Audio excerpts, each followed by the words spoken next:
Bayangkan sebuah peradaban yang ribuan tahun lalu menjadi pusat ilmu pengetahuan dan kemakmuran, kini hanya menjadi hamparan puing yang dibalut debu dan traula.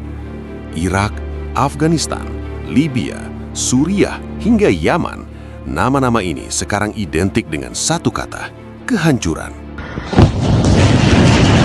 Banyak yang bertanya, apa yang sebenarnya terjadi ketika Amerika Serikat, sang adidaya, menginjakan sepatu Lars militernya dengan janji demokrasi? Sejarah mencatat pola yang berulang, sebuah siklus di mana intervensi asing justru melahirkan labirin kematian. Bukannya bunga yang tumbuh di atas tanah yang mereka datangi, melainkan perang saudara yang membakar segalanya. Dan yang paling mengerikan, hari ini kita melihat bara api baru yang semakin memanas, konfrontasi langsung dengan Iran. Apakah ini akhir dari dominasi Amerika atau awal dari bencana global yang jauh lebih besar? Mari kita bedah jejak kaki sang paman Sam yang berlumuran darah dan dolar.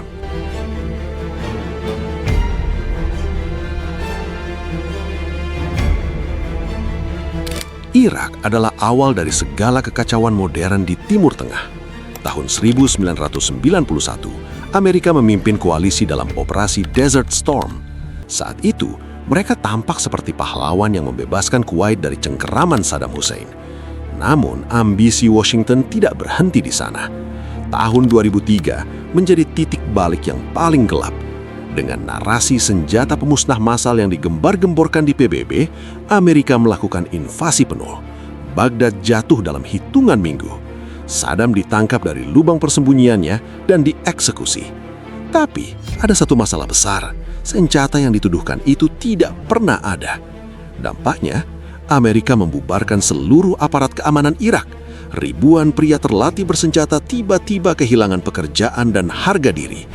Dari kekosongan kekuasaan inilah benih-benih radikalisme tumbuh hingga melahirkan ISIS, monster yang sempat menguasai sepertiga Irak. Setidaknya 300.000 warga sipil tewas. Amerika sendiri kehilangan 4.500 prajuritnya. Secara finansial, mereka membakar 2,9 triliun dolar, setara dengan 46 kuadriliun rupiah. Itu bukan sekedar angka, itu adalah uang pajak warga Amerika yang seharusnya bisa membangun ribuan rumah sakit, namun habis untuk menciptakan pemakaman massal.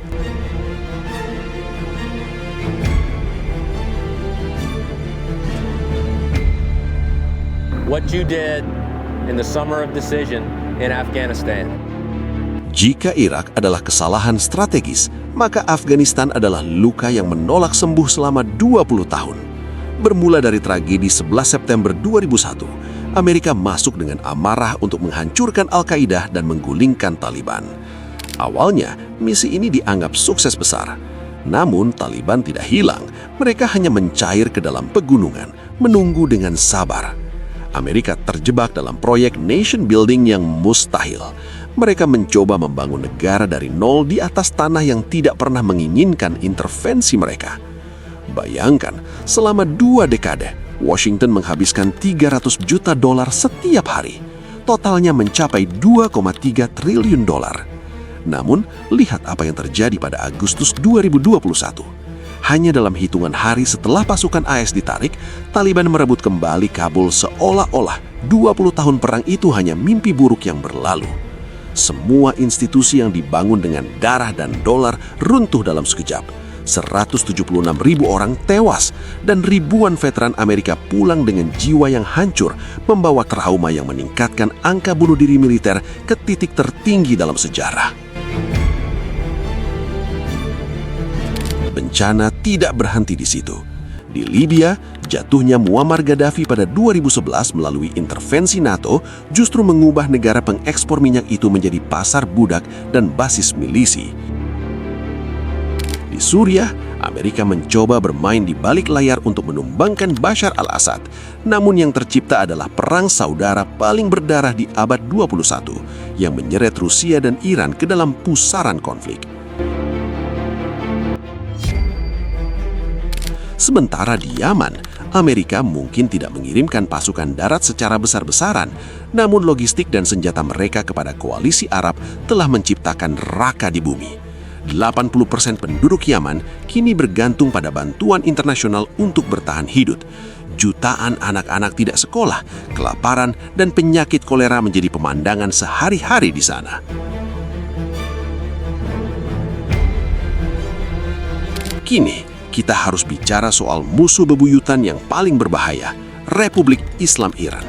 Konflik ini bukanlah hal baru, melainkan dendam yang telah membusuk hampir 50 tahun. Semuanya berakar dari revolusi Iran 1979 ketika mahasiswa Iran menyerbu kedutaan besar AS di Teheran dan menyandra dahuluan warga Amerika selama 444 hari.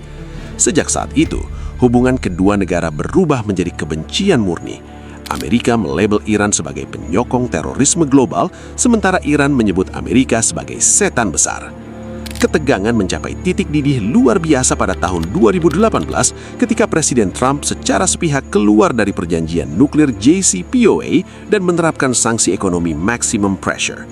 Amerika menginginkan mencekik ekonomi Iran sampai lumpuh.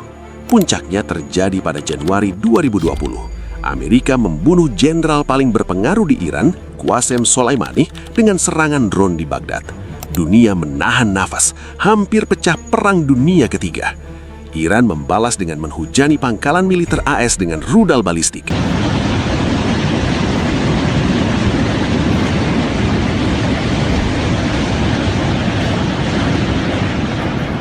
Namun, memasuki tahun 2024 dan 2025, konflik ini tidak lagi sekadar retorika.